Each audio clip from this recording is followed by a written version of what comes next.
So Oh yeah, yeah, it's yeah. You know, sponsored by Atlantis Clothing. Everything from our Atlantis Signature Collection to our Drug Lord Collection are all available for purchase. Please head to our website at atlantisclothing.com and check out all our colorways, sizes, and see what's available for you. Sure, Herb, you know what's real? I miss Action. Like I ain't heard that in forever, man. What up, man? It's your boy Mecca. I'm back at the studio, back at my second home down here. I've been gone for about 3 weeks. It feels weird. I come back, I feel like there's new people in the building, people walking around. Like, who the hell are all these people? It's been 3 weeks. I only been gone for 3 weeks, man. But I'm back in here, man, and I'm doing a solo dolo episode because August is going to be pretty packed. I got some really dope guests booked for August. So rather than force somebody to come up in July, I was like, let me just end this month with me just giving y'all a wrap up of where I've been and how I've been working, and just a couple of things like that. Plus, dive into a couple of news stories that's been popping up on my timeline that I've been dying to talk about. And I don't really got friends like who be deep in the cannabis industry around here who I got these conversations with. So I'm gonna have these with y'all, man. So first up, let's talk about CashColorCannabis magazine issue number 3. Let me tell y'all something I'm learning about being a magazine publisher. This is my first time doing this. Anytime you're doing something for the first time, you're gonna go into a couple of hiccups here and there. And for the third issue, I'm gonna be honest. I ran into a hiccup, and the hiccup was I changed out the people who laid out my magazine, who was laying out the first 2 issues. It wasn't like he did a bad job, but I was just ready to get a different feel. You know what I mean? Like it's just, I feel like it's early enough to do stuff like that. We're only in our 3rd issue, so I'm like, it's cool to just try somebody new. And the person I tried new took a lot longer than the person I normally do. And initially I was upset, you know what I mean? Because normally I'm used to this being done within like 2 days. It took him wild longer. But I ain't gonna front. He did an amazing job. Like when he turned in the final copy, I was like, yo, this is what I've been wanting to see since the very beginning. So now it's all about me planning out my time prior to going to the layout person, so I can make sure I can hit all my deadlines. But for this issue, we actually have been behind. We normally have our prints already out by last week, to be honest with you, but we ain't gonna get the print issues out till next week. I apologize to all our subscribers. I did email them and let them know what was up, so just be patient with me. Your print issue is gonna be going out next week. In the meantime, though, y'all can actually go online, and this is something that I rolled out last month, brand new, which was I put the first 2 issues up on Issue. So for those who don't know, Issue is a website that houses many prominent magazines, and there's certain levels. You could either do it for free, you could do them for purchase. We have all of our issues up right now for $5. So if you want to actually read issue 1 or issue 2 of CashColorCannabis magazine, if you want to read it on your phone, tablet, laptop, or however you do it digitally, you can. Just go to issue.com/CashColorCannabis magazine, and you'll see you'll see all 3 issues. The first 2 issues are available for $5. I put the 3rd issue up for free for a certain time. I was actually going to do it only for 72 hours, but it was a really good turnout, so I said, let me keep it up for a little while longer while we waiting for the print issues to drop, because I really want people to feel what I drop. Like, this magazine is not only beautiful, shout out to my guy for laying this out, it's not only beautiful, but I feel like the stories this round is really, really hard hitting, and it's really something that I really wanted to just kind of bring people. So I thank everybody for being patient. For this issue, for the 3rd issue, we had a chance to speak with some amazing black cannabis owners about the NBA's new collective bargaining agreement and how that could impact the cannabis industry, especially black-owned cannabis businesses. So that story is called Bud and Basketball. We also had a chance to speak with Houston's own Rochelle Scott about her new Canna Opera, Waiting on the Plug. It's currently available on Tubi, and if you have Tubi, type in "Waiting for the Plug." Like, it was definitely a dope Canna Opera, and you're gonna see a cameo from one of my good friends and a friend of the podcast, Shanara Butler, aka wife of the late Pimp C. She is in there singing. She's in there singing "Weed Falls Down, but We Roll Up," I believe. It's pretty funny. I hope nobody takes this as blasphemous. It's actually a real good, lighthearted take on somebody falling asleep during watching BET Uncut. And just to give y'all a brief synopsis, if you ever watched BET Uncut back in the day, you know good and well, after BET Cut went off, between the infomercials, if you'd have woke up, the very next thing you was gonna hear was Bobby Jones Gospel was gonna be blaring. You just finished watching Nelly's Tip Drill and so many other ridiculous videos, and the very next thing you hear is Bobby Jones. So what she did was brilliant. I feel like you blended that kind of vibe of watching BT Uncut while you waiting for your plug to drop off the weed. You fall asleep and you wake up and you're kind of in a weed haze that's mixed in with Bobby Jones gospel playing in the background. So they have some amazing, they have some creative, a lot of creative energies going into that one. So please check out Waiting for the Plug on Tubi. Rochelle, you did an amazing job, and thank you for the conversation you gave us for the magazine. We also had an amazing conversation with my man Chris Alexander. For those who don't know, Chris is the man who is in charge of cannabis in New York City. He helped map out the recreational market that that's going on right now in New York. So I had a chance to speak to him about, first off, just landing the job in itself, avoiding Prohibition 2.0. And when we talk about that, we talk about shutting down what they call illegal pot shops in New York and trying not to make it look like you're, you know what I'm saying, basically going back to Prohibition, trying to make it look like that. And I appreciate him for being open and having that conversation. He also talked to me, because he's a Queens native, about why Nas is the GOAT. Yeah, E hates that. I did hear that magic, man. Yo, and I know he got it. He said anytime Nas drop, he takes time to listen to what Nas just put out. So that magic is good. I was underwhelmed by 50 Cent's verse. I'm not gonna lie. I thought Fifth. You could have just did the hook. Yeah. I mean, I thought it was tight, but it was a tight 8 bars. I'm like, where's the rest of it, bro? Like, even the way he ended it, I'm like, I feel like you about to do something else. Like, why would you just give us, like, I don't know, man. He did a good job, man. But shout out to Chris for that. Chris is a big Nas fan. He's also a big fan of recreational weed and making sure that social equity award winners make sure they get first in line, and people who are. It's a dope story. So make sure y'all read that. It's online, like I said. And last but not least, we get into unionization coming to cannabis. And that was one of my favorite stories I've done, almost like probably in the last 5 years or so. That was one of my favorite stories I had a chance to do. Thank you to Danielle Shoemaker. Thank you to Mike Crawford. Thank you to Hugh Giordano for all your quotes and really helping us as far as really shape that story and talk about unions coming to cannabis and why it's important. And also why you see a lack of media coverage in some of the stories you're seeing when it comes to workers' rights and some of the issues that workers are giving when it comes to working in cannabis. So you could definitely check out that issue right now. Like I say, you could stream it digitally. You can still order the print copy. The print copies will go out next week.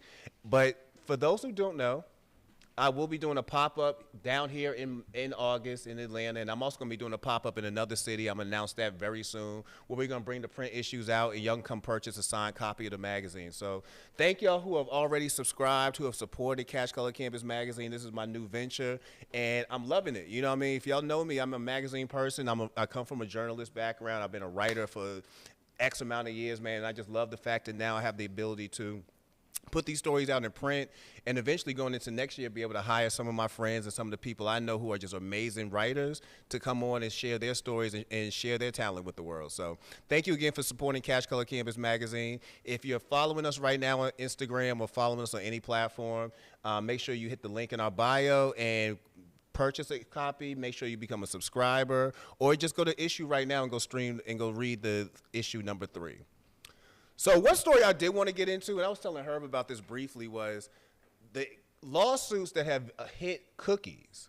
For those who don't know, my man Berner has hands down created one of the most successful cannabis businesses in the entire world with cookies. Started out as a strain, the brand has now spawned into stores across the globe and a merchandise line that's almost unrivaled at this point. But as you know, the success of the brand even landed Berner on the cover of Forbes. And seeing him on Forbes was definitely some monumental shit when it comes to cannabis. Like, that was a really dope moment for everybody. But as Mason Diddy say, more money, more problems. And as of late, Berner and his company have been hit with 3 lawsuits. And like I was telling Herb, I said it's crazy that I ain't never, aside from people, people are always going to criticize what weed you smoking. Like, that's just going to happen.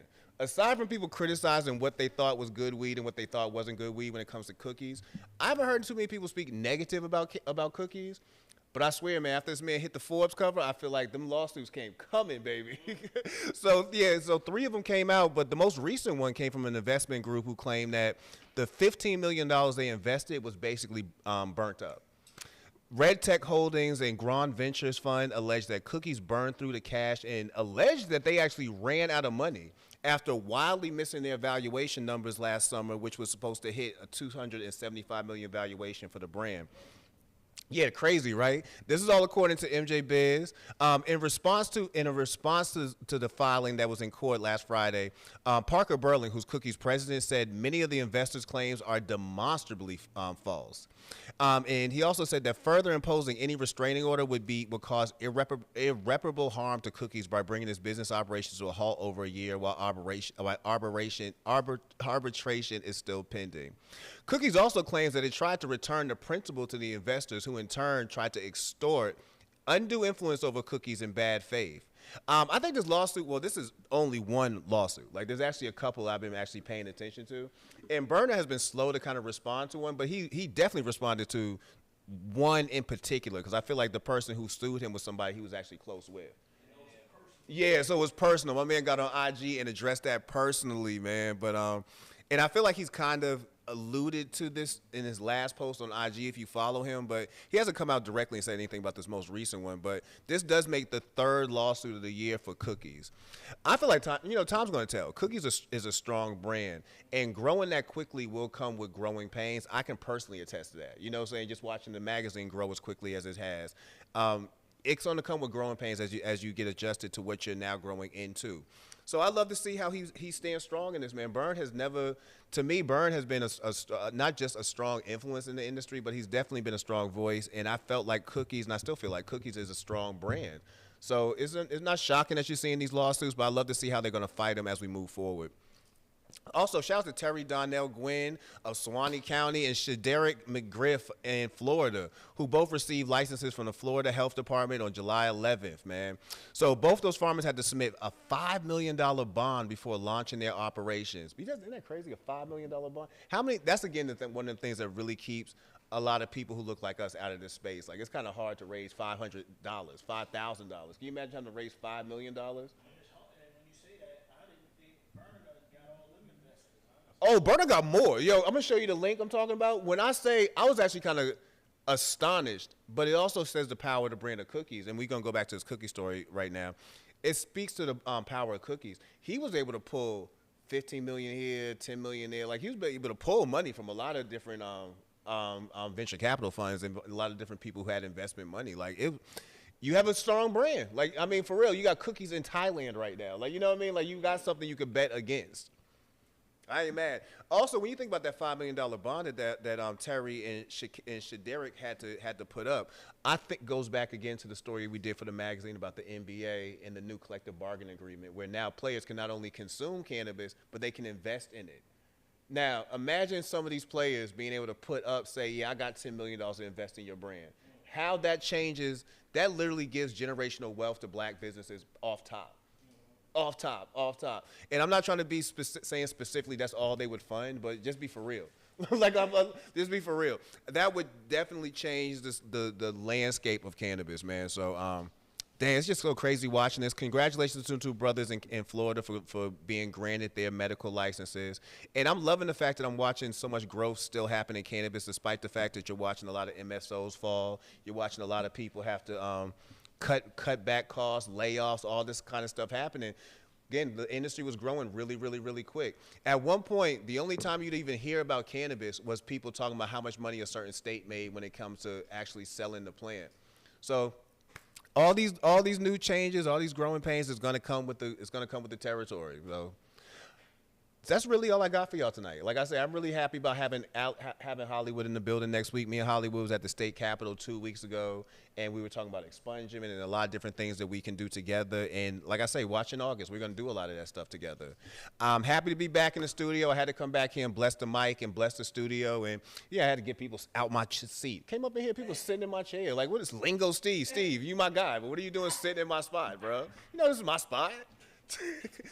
Walk away for 3 weeks, take a break, and watch people be sitting in your chair, man. But shout out to my man Herb. Oh, again, when you see Cash Color Cannabis Magazine issue number 3, you're gonna see the broad live hip hop daily ad in there. You're gonna see another one in issue number 4 when we do our tribute to hip hop and cannabis. So, and that one. You know, before I sign out, let me shout out my friends. So the 4th issue is actually going to be dedicated to the cannabis, to hip hop's influence in cannabis, being that this is hip hop's 50th year. I was halfway playing. I said on Facebook, I said, yo, For this issue, I want to interview Smoke Dizza. I want to interview Devin the Dude and Currency. And I said, I'm putting that out in the air. So I said, I think some of my smart, cool friends could hook me up. Yo, why my text messages started blowing the fuck up. Bro, I'm on a text chain with Big Son, Big Son, and Smoke Dizza. Yo, on everything. I got this in my phone. I'm on a text chain with Dizza and Son. I'm on a text chain with Currency's manager. I got my man in my DMs with, just literally gave me Devin's number. I said, bro, I don't want to just call this man. Like, can we set up or something? You know what I'm saying? Like, I love, exactly. But I love how people came to it like that. Like, that's, again, signs that you have a brand that people actually believe in. Because if you didn't have something that people believed in, nobody's sharing their contacts like that. So shout out to my friends for that, because that was a wild Sunday, man. You talk about within an hour. I'm looking at my phone like, who's this dude from New York texting me? And then you got Sant right behind him. I'm like, oh, just Smoke Dizza. Yo, that's wild as shit. You know what I'm saying? Dizza like, yeah, I'm down. Like, I said, I'll come to New York. I'll come film it. I'll come shoot the cover with you. Like, we can work this all out. So shout out to them. Shout out to my man Sant. Shout out to the 4th issue that's about to be coming out. Shout out to all the readers, all the subscribers of CashColorCannabis podcast, all 300 episodes. Oh, and also before I get out of here, I had a chance to show Herb and I had a chance to show Joe.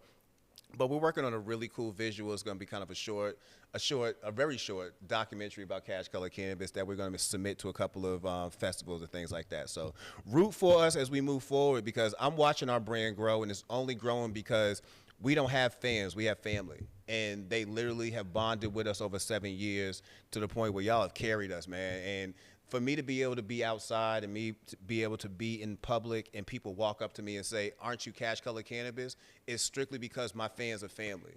So I thank all y'all for subscribing, to the podcast, to the magazine, for telling a friend to tell a friend, man. So for all y'all, understand I'm going to keep going just simply because y'all keep me fueled. This is CashColorCannabis, a high-level conversation on livehhiphopdaily.tv. Bro, that was wild.